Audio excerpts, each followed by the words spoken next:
నమస్తే అండి. యూట్యూబ్ ప్రేక్షకులందరికీ నా యొక్క హృదయపూర్వక నమస్కారాలు.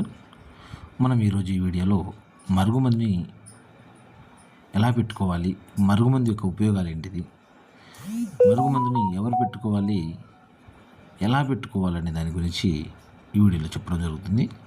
అలానే మరుగుమందు యొక్క విరుగుడు గురించి కూడా వీడియోలో తెలపడం జరుగుతుంది. ముఖ్యంగా ఈ మరుగుమందు అనేది 2 రకాలు ఉంటుందండి. ఒకటి మీరు చూస్తున్నారు కదా పౌడరు, ఇది కడుపుకు పెట్టేదండి. తినే వాటిలో కానీ తాగే వాటిలో కానీ పెట్టుకోవచ్చు.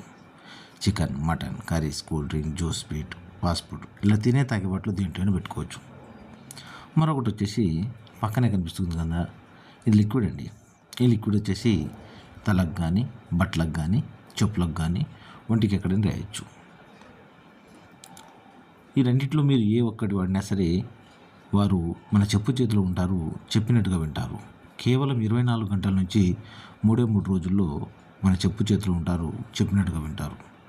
ఇది ఎవరు పెట్టుకోవాలి అంటే మన నుంచి ఎవరైతే దూరంగా ఉన్నారో, మనం మన మాట ఎవరైతే వినాలనుకుంటున్నామో వారికి ఇది పెట్టుకోవడం జరుగుతుంది. ఒక్కసారి పెడితే చాలండి, జీవితాంతం వారు మన చెప్పు చేతిలో ఉంటారు, చెప్పినట్టుగా వింటారు. చూడండి, 3వది కనిపిస్తుంది కదా, ఇది విరుగుడు అండి. ఒకవేళ ఎవరైనా పెట్టి ఉంటే విరుగుడు కూడా చేయొచ్చు.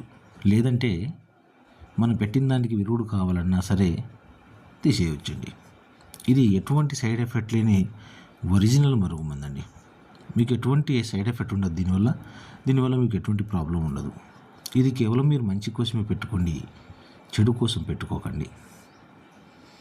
భార్యాభర్తల మధ్య ఉన్న సమస్యలకు, ప్రేమించి మోసపోయిన వారికి, కొంతమంది పిల్లలు మాట విన్న వారికి, మరికొందరికి అత్తమామలతో ఉన్న సమస్యలకు, లేదండి మా నుంచి దూరంగా ఉన్నారండి, మేము ఇది పెట్టుకోలేమన్న వారికి వారి యొక్క ఫోటోల పేర్ల మీదుగా స్త్రీ పురుష వశీకరణం చేస్తాము.